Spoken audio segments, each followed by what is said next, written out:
A vingança dos Putin nazistas. Este artigo foi escrito por C.J. Hopkins, traduzido por Instituto Rothbard e narrado por Rafael Oliveira. E eles estão de volta. É como uma daquelas séries de filmes de terror da Hammer Films Productions dos anos 1960, com Peter Cushing e Christopher Lee, o retorno dos Putin nazistas, a vingança dos Putin nazistas, o retorno da vingança da noiva dos Putin nazistas. E desta vez, eles não estão brincando com o roubo das eleições de Hillary Clinton com anúncios anti-masturbação no Facebook. Eles estão indo direto para a jugular da democracia. Sim, isso mesmo, pessoal. Vladimir Putin, líder dos Putin nazistas e diretor maligno do Dia Oficial, lançou um ataque kamikaze às Forças Unidas do Bem e da Liberdade para nos provocar a perder a paciência e travar uma guerra termonuclear global que acabará com toda a espécie humana e a maioria das outras formas de vida na Terra. Estou me referindo, é claro, à invasão inexplicável e totalmente não provocada de Putin da Ucrânia. Um país totalmente pacífico e livre de nazistas, que estava apenas quieto em seu canto, cuidando de sua vida não nazista, cantando Kumbaya e assim por diante. E não de forma alguma colaborando ou sendo cinicamente usados pelos capitalistas globalistas da GloboCap para ameaçar e eventualmente desestabilizar a Rússia, para que os meninos da GloboCap possam voltar lá e retomar a orgia Calígula de privatização de que desfrutaram ao longo dos anos 90. Não, claramente, Putin acabou de perder a cabeça e não tem nenhum objetivo estratégico, além do extermínio total da humanidade. E está apenas pelos corredores do Kremlin gritando "Jogue as bombas! Extermine os brutos!", com olhos esbugalhados e com o rosto pintado de verde como o Coronel Kurtz em Apocalipse Now. Por que outra explicação existe? Ou, ok, claro, existem outras explicações, mas todas são apenas desinformação russa e propaganda Putin-nazi disseminada por racistas que reverenciam Putin, amam Trump, semeiam discórdia, transfóbicos, antivacina teóricos da conspiração, extremistas domésticos negacionistas da Covid e outros blasfemos e hereges traidores que estão sendo pagos por Putin para nos infectar com dúvidas, conhecimento histórico e pensamento crítico, porque nos odeiam por nossa liberdade ou qualquer outra coisa. Vamos dar uma olhada rápida em algumas dessas desinformações russas e propaganda, apenas para nos vacinar contra isso. Precisamos estar familiarizados com elas para que possamos desligar nossas mentes e gritar clichês e chavões oficiais sempre que as encontramos na internet. Pode ser um pouco desconfortável fazer isso, mas pense nisso como uma vacina contra a propaganda russa, como um esforço de verificação de fatos mRNA ideológico, com garantia de ser seguro e eficaz. Ok.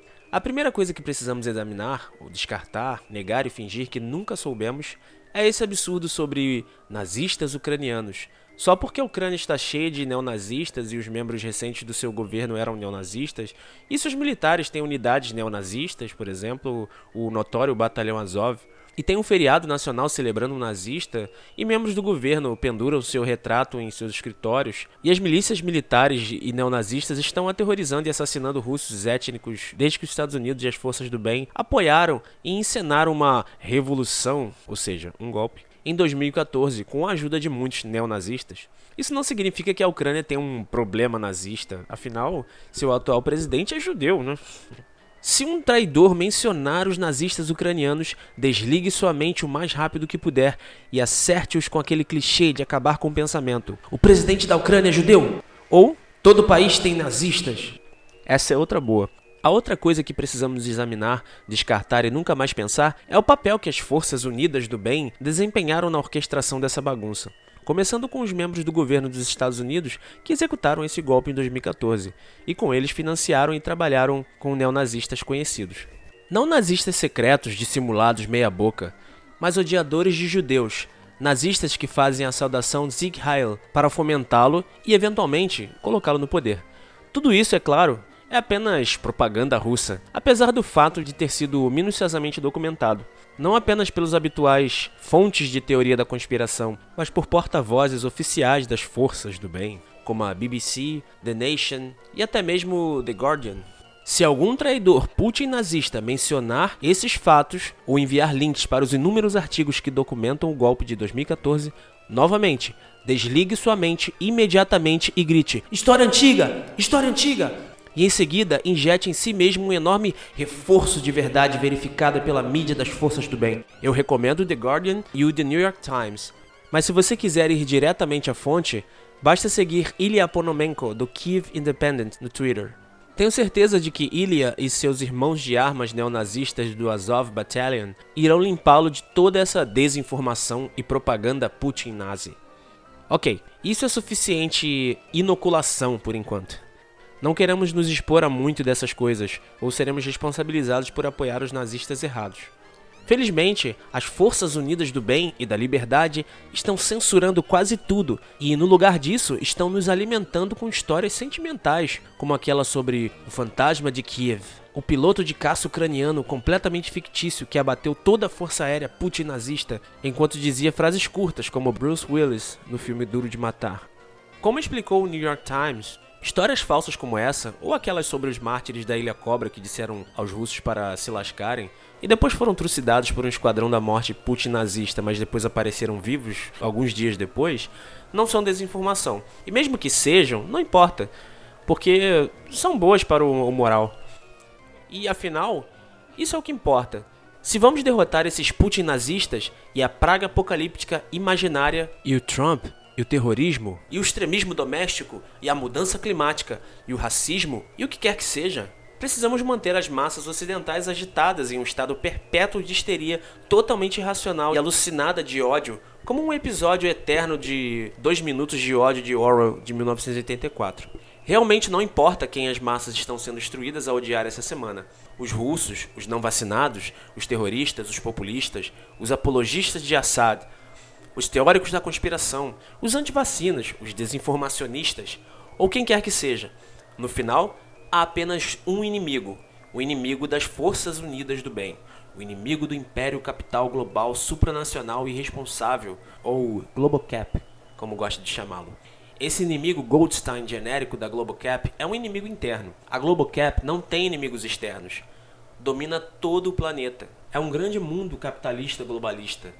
Tem sido nos últimos 30 anos ou mais. A maioria de nós ainda não consegue entender essa parte da realidade, então ainda vemos o mundo como uma competição entre Estados-nação soberanos, como os Estados Unidos e a Rússia. Não é. Sim, ainda existem Estados-nação, eles competem entre si, como corporações competem por vantagens dentro do sistema que compõe, mas o conflito fundamental de nossa era é a operação de contra-insurgência global. O que temos experimentado nos últimos 30 anos, repetidamente de muitas formas diferentes, é um sistema de poder globalmente hegemônico realizando uma operação Clear and Hold. A Globocap vem gradualmente desestabilizando, reestruturando e privatizando o mundo pós-Guerra Fria, primeiramente na Europa Ocidental e no Grande Oriente Médio, e mais recentemente aqui em casa, nas nações ocidentais. Para aqueles que não estão familiarizados com o termo Clear and Hold é uma estratégia de contra-insurgência, na qual os militares livram uma área de guerrilheiros ou outros insurgentes e, em seguida, mantêm a área livre de insurgentes enquanto conquistam o apoio da população para o governo e suas políticas. Pare um minuto e pense sobre isso. Pense nos últimos 30 anos. Sério, só um exercício. Imagine a Globocap como um exército ocupante e o mundo inteiro como um território que está ocupando. Imagine a Globocap estabelecendo o controle, mirando e neutralizando uma variedade de insurgências. Qualquer insurgência, independentemente de sua natureza.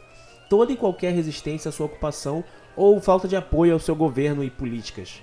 Não importa quem são os insurgentes. Comunistas, obstinados, fundamentalistas islâmicos, nacionalistas, populistas, não faz diferença. A ocupação não se importa com o que eles acreditam ou por que estão resistindo. O objetivo da operação é controlar o território e trazer a população a bordo da nova realidade. Bem-vindo à nova realidade. Uma realidade na qual a história parou e nada existe, exceto um presente sem fim no qual o partido está sempre certo. Sim, eu sei que você está cansado de eu citar Orwell, mas, dadas as circunstâncias, não posso evitar. Basta refletir como a Globocap seguiu perfeitamente da narrativa da pandemia apocalíptica de volta à narrativa Putin-nazista, que substituiu perfeitamente a narrativa da guerra ao terror no verão de 2016 e como instantaneamente os novos normais mudaram de odiar os não vacinados para odiar os russos. E aí fui repreendido novamente por citar Orwell. Olha, eu odeio desapontar Edward Norton e milhões de outros esquerdistas fanáticos, mas os Estados Unidos não vão entrar em guerra com a Rússia. Ou não intencionalmente, em todo caso. A Rússia tem mísseis balísticos com ogivas termonucleares. Esta não é uma reprise da Segunda Guerra Mundial. E não é a Terceira Guerra Mundial ou a Guerra Fria revisada. Não é o que está acontecendo na Ucrânia. O que está acontecendo na Ucrânia é que a Rússia não está jogando o jogo. Por alguma razão, ela não quer ser desestabilizada, reestruturada e privatizada pela Global Cap. Está agindo como um Estado-nação soberano, coisa que ela é e ela não é. E é este fato paradoxal que a Global Cap está tentando marcar na Rússia. Assim como países em todo o seu império capitalista global nos marcaram por...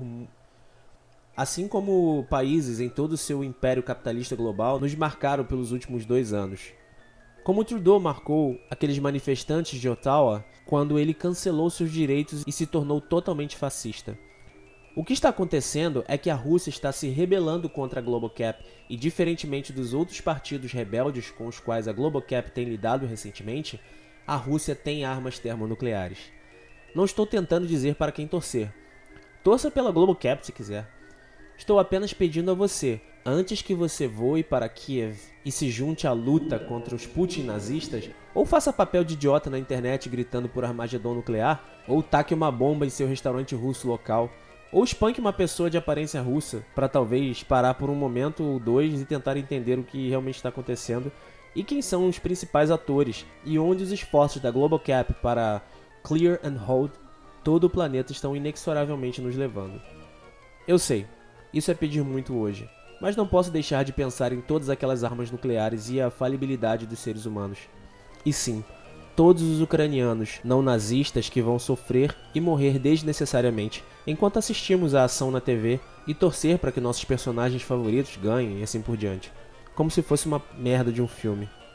O link para este artigo está na descrição do vídeo. Obrigado.